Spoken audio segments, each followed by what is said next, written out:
you see this at all? Yeah. Okay. I'm going to pull up the agreement while we're talking. The agreement? Our mentor agreement. Oh, I thought we were talking about fantasy football. What's that? Kyle's got it. We were talking about fantasy football and AI, and Kyle's just, I'm going to pull up the agreement while we're talking. I'm like, I don't know what you're talking about. Well, let me know when it's pulled up because it's going to be, I'm going to cut over to you pretty quick. Go, man. I'm going to get to it. All right. Don't you worry.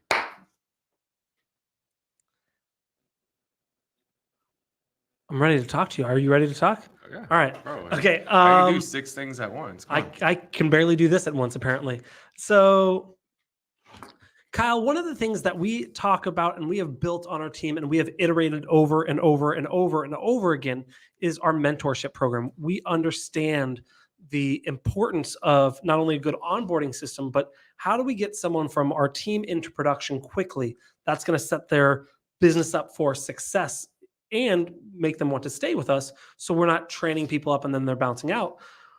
I want to talk about why the mentorship is so important, why we spent so much time on it, and what a mentorship program should look like, whether if you're looking to join a team that has some sort of mentorship program, or if you have a team and you need to update yours or build it from scratch.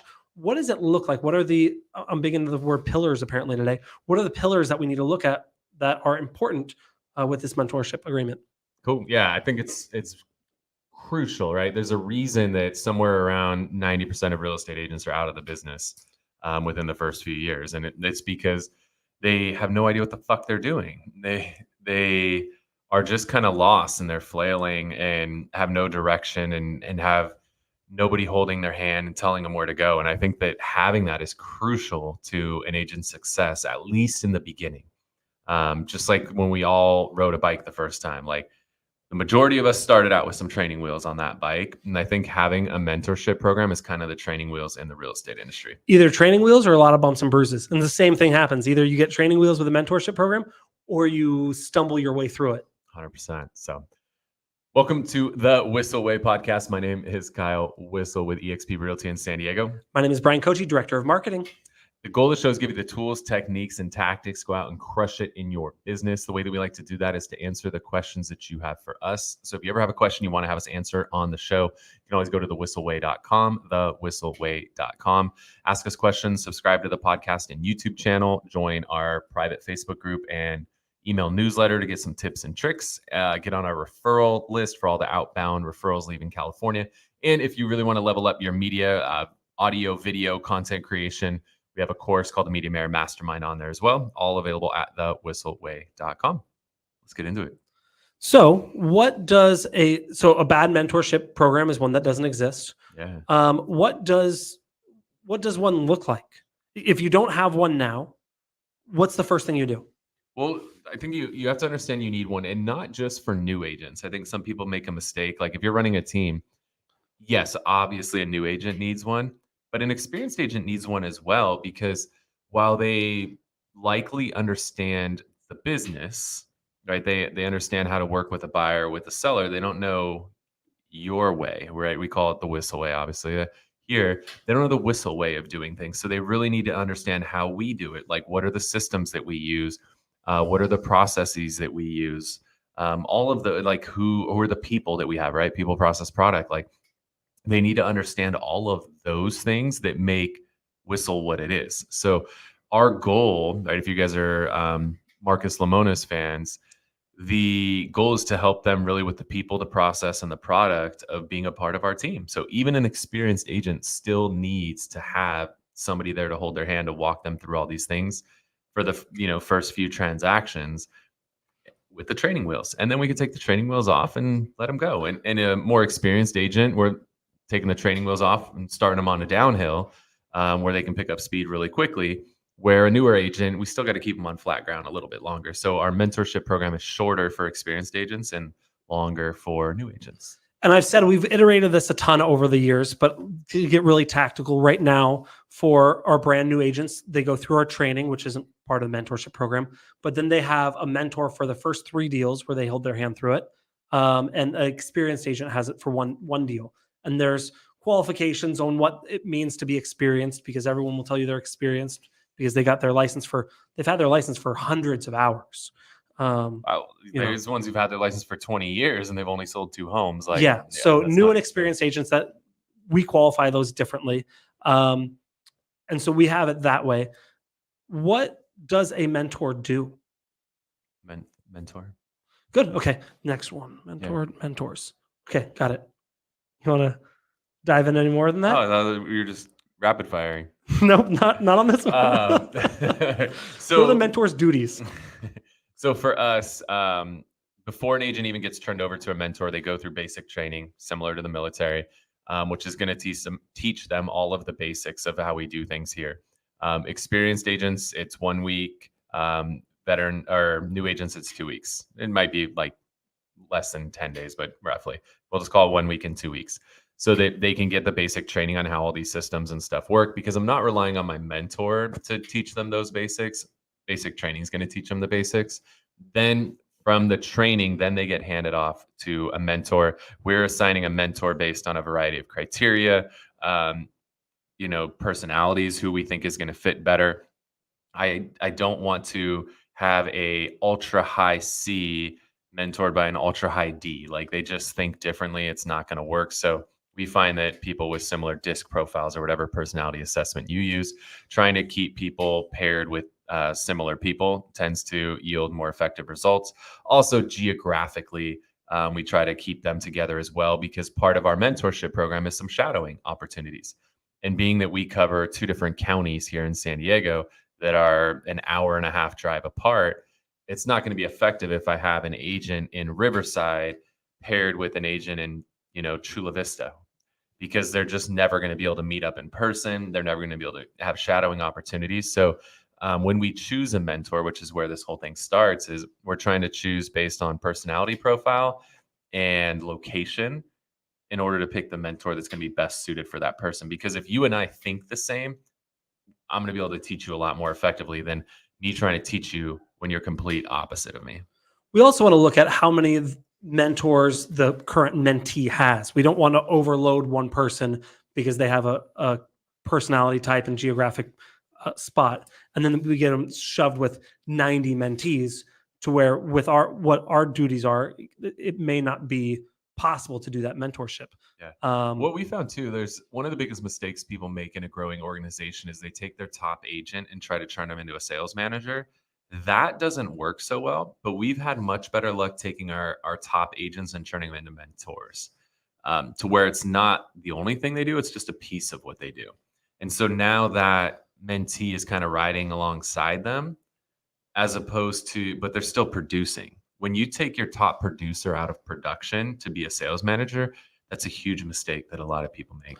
We've done it. Yeah. And then we reversed it, and we were grateful for it. Everyone was. And now that agent is, doing hundreds of thousands of dollars a year in GCI. Okay, so we've got that. We've got about pairing. And also, well, let's talk about, I guess we're talking still about picking mentors. We also want to make sure that they're doing enough deals to where they can, because some of the duties include pairing. We don't want to put someone who's as a mentor, even if they're a phenomenal teacher, they're great at communicating. If they do 3 deals a year, we don't want to shove them with a bunch of mentees, even though they're a phenomenal teacher. Because when they say, okay, well, I want to shadow you on a listing appointment, like, cool, I haven't had one in 6 months. I already did my one for the year. Yeah. So you got to make sure they're doing enough deals to where it makes sense. Yeah. So the next part of it is I would make sure that it's a clear, that there's actually an agreement, a bilateral agreement of how people are going to interact with each other and what's expected. So that's what I'm pulling up on my phone, is the actual agreement that we have them sign. If you want a copy of this, I'm happy to share this. DM me on Instagram at Kyle Whissel. I'll share the mentorship agreement with you, so that you have something. And whether you copy ours exactly or take some variation of it, that's cool. So we have an agreement that's signed by both the mentor and the mentee of exactly what each person is going to do throughout the mentorship process. And that's super important. That's something that we've done in a more recent iteration, because we had it where, hey, mentor, this is what you're expected to do. They sign it. And when the person needs help 3 months or 2 months, when they get their first deal going, The mentor forgot what they signed. The mentee gets frustrated because like, my mentor's not doing anything. Now we found it's really important that mentor, this is what you're responsible for, and you're responsible for holding the mentee accountable. Mentee, this is what you're responsible for, and you're responsible for holding the mentor accountable. So if either of you guys want to get paid, make sure each other does this, so that way after 2 or 3 deals, the mentee doesn't go, my mentor didn't do any work. Oh, kind of like a purchase agreement, huh? Where like a buyer and seller agree of like what each person's going to do. Like weird that that's what we do in our industry is like we put an agreement in place stating what both parties are going to do. Shouldn't we probably do that here too? What a interesting idea. Maybe not. Yeah. So that's the problem is if you don't have, that's where a lot of people fail with their mentorship program is there's no clearly defined like roles and responsibilities of like what's going to happen. So I'll just give you a couple snippets. We have, what's going to happen within the first 60 days, and they're going to have 2 shadowing opportunities. So if I'm your mentor, you're going to shadow me twice in the first 60 days, buyer appointment, listing appointment, ideally. I'm also going to help you write up your RPAs. So we're going to sit down together and do RPAs together. I'm going to help you with at least 2 CMAs during that time period. And then we have scheduled one-on-ones to sit down on a weekly basis. What a lot of our mentors do is they'll do a group thing where they'll kind of share a lesson and then have their one-on-one scheduled after that to sit down with each of their mentees to really help answer their personalized questions. And then another big part of our mentorship program is that the mentor is reviewing all of the contracts, the offers and listing agreements that the mentee is putting together. And what's important about this is not, and again, we mentioned it earlier, but I want to make sure I drive down this point, whatever. That's not right. Whatever, you get it. The mentor is not teaching them how to write an RPA. They're not teaching them how to do these things. They're crafting it. They're tweaking it. They're perfecting it. They're putting the nuance to it that you all know that's so important is how do you write this so your offer gets accepted? Not, oh, what does this section mean? That's already covered in training. They already know that. If they don't know that, the mentor says, go back to your system. Make sure you research that again. You've been taught this. You need to know this. But it's, hey, let's talk about these credits or putting the offer price at this or having this communication and just tweaking it so that way they can be set up to succeed, not set up to do their basic job. Yep. The other part of it is we have the mentor is paid based on a percentage of the closed GCI. So the beauty of that is that the mentor will help the mentee throughout their transaction process because that's how they're going to get paid in this program. So that's really helpful too, where the mentor will help them out when it comes to negotiating repairs and counter offers and all the things throughout the process to make sure that mentee has a successful closing because that's how the mentor is going to get paid. And there's a balance here between finding out how much can you pay the mentor to make sure they want to do all the things, but also you can't overcharge the mentee to where, okay, hey, the first 3 transactions, you're going to pay 100% to your mentor. They're not going to survive. Yeah. So there's a balance there, and you got to figure out each team is going to be different. I think it's going to be different based on your splits and based on your average commission and how many deals are. I mean, we have on average agents doing 12 deals a year, 10 to 15 deals a year is our average agent. That's why we put it at 3. Now, if you're in a situation in a market where your average agent is doing 30 transactions, maybe 3 is not enough. Yeah. Or maybe it needs to be 3 for this type of home because you do traditional and commercial. Maybe you do a mix of each. But you've got this balance of how much can you afford to pay the mentor without crushing the mentee. Yep. What else is important about a mentorship program? Talk a little bit about accountability and how we track these things. Yeah. So in the agreement, it's overseen by our sales manager who helps hold both parties accountable to their portion of the agreement. So on the actual agreement, every time one of these tasks that's agreed upon occurs, both parties are initially basically stating that, yeah, all right, we did the 2 shadows, we did the 2 offers, we did the 2 CMAs. Like both parties are signing off on that so that we make sure that everybody's delivering on their expectations. And then if an agent and a mentor aren't working well together, is it fair to say, hey, let's switch you up? Or do we say, hey, nope, this is who you need to stay with. They're the best fit for you on the team. How does that look? We put them in a cage. Yep. 2 go in, 1 comes out. Mike has won a lot of these mentor agreements. If they come up, I'm not going against him. Yeah, typically if it's not working out, it's usually a mutual thing. I think we've rarely ever had a mentor or a mentee come to us and say like, hey, this is just not a good fit, and the other person not agree. Like when it's not a fit, it's not a fit. Everybody knows this. So I don't know if we've ever had that really be a problem. Maybe one time where like the mentor didn't realize they were not Could be. holding up to their end of the bargain. But then it actually they tend to become a better mentor after that when they realize like, oh fuck, I didn't deliver. But again, now that it's so clear with the agreement, it's hard to not deliver. And then the sales manager again oversees the whole program, so they can take a look and make sure that everybody's doing what they're supposed to do. And so obviously the mentorship program is phenomenal for getting agents up to speed, right? That's why we do it. We're not doing it because we're bored. But it's also a phenomenal recruiting tool, both for people that are looking to be mentored and people that are looking to be a mentor. Can you talk a little bit about that and how you can talk about that? Yeah, I mean, I think Talk about that and talk about how you can talk about that. It's Monday. We need to do this on like a different day, maybe. Let's go. Go ahead and talk about it. Should I talk about that? Yeah, maybe talk about it. I don't even know what we're talking about while we talk about it. Recruiting tool. Talk about it. Should I talk about it? Okay. Yeah, we find that to be helpful. You know, when we're talking to somebody who wants to join the team, the fact they know somebody's going to be there to hold their hand is helpful, because a lot of people that end up on our team have been somewhere before, which are my favorite agents, by the way, because they've tried it either on their own or they've tried it on another team where they didn't get the support that they needed, and they're actually looking for that level of support. So when they realize there's going to be somebody there to kind of hold their hand through those first 3 transactions, that's very attractive.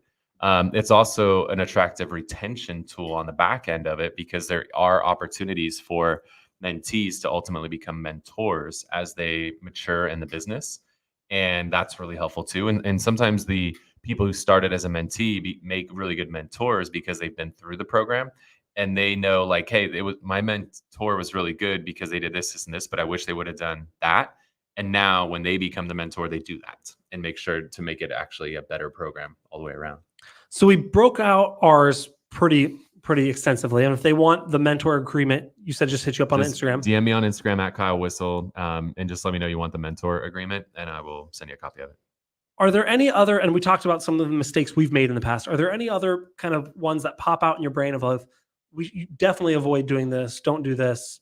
Yeah, I think like the big one is what Bryan said, is you got to make sure that it's equitable for all parties involved. You can't take too much, but you can't pay too little, because if you pay too little, the mentor is not going to be into it, and if you take too much, the mentee isn't going to survive and they're going to be out of the business. So that's a balancing act. And again, there's not a right or wrong answer. It's just what's right for your market, your price point. I think that I just want to drive that home.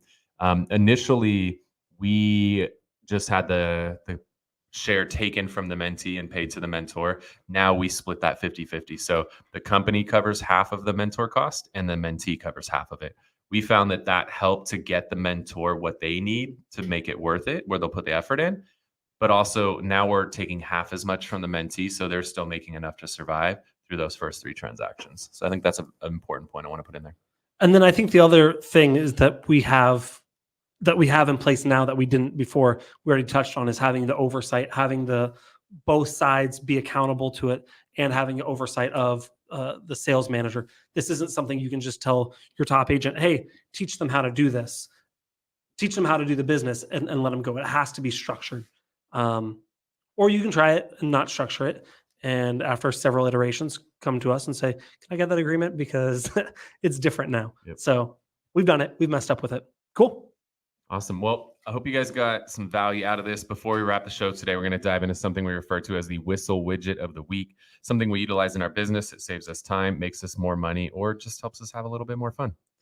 Mine, I'm sure I've done this before, but every time I'm through TikTok, I see a new feature that this can do. I absolutely love Canva. Canva.com. I use it primarily to add text and make things look pretty to photos. But not only can you do a lot of stuff with photo editing, but you can do video editing. So if you're like, hey, I need to do, put something over this or put some music or do some transitions, it can do some pretty basic video editing really well. You can build a website with it, which I just found out. And I know you can do it with AI as well, but you can build a website really easily. My favorite thing right now is we're building flyers for our recruiting team to be able to give little pieces of our business. You can do another thing we do is stuff for our team for kind of stuff they can give to their clients. So little one-page flyers. And why I love building it in Canva is I told my graphic designer, I said, look, I don't care where you design it, but it needs to end in Canva to where we can edit everything. So that way we can send it to our team. They can add their photo, they can add their text, they can tweak the language if they need to, but they don't have to start from scratch, which really helps protect our brand from the unintentional consequence of agents not being graphic designers. Agents are great at so many things. Graphic design is not one of them. And they will try their best to put something out. And I go, that's not what we want it to look like. And they go, why have nothing else? So using Canva and sharing those templates, you can hit share and then go to template link. And that way they can edit it on their own and it doesn't adjust the main one. Canva's phenomenal. I use it for everything. Cool. The one I'm going to share, I'm just consistently geeking out on AI and what we can do with it.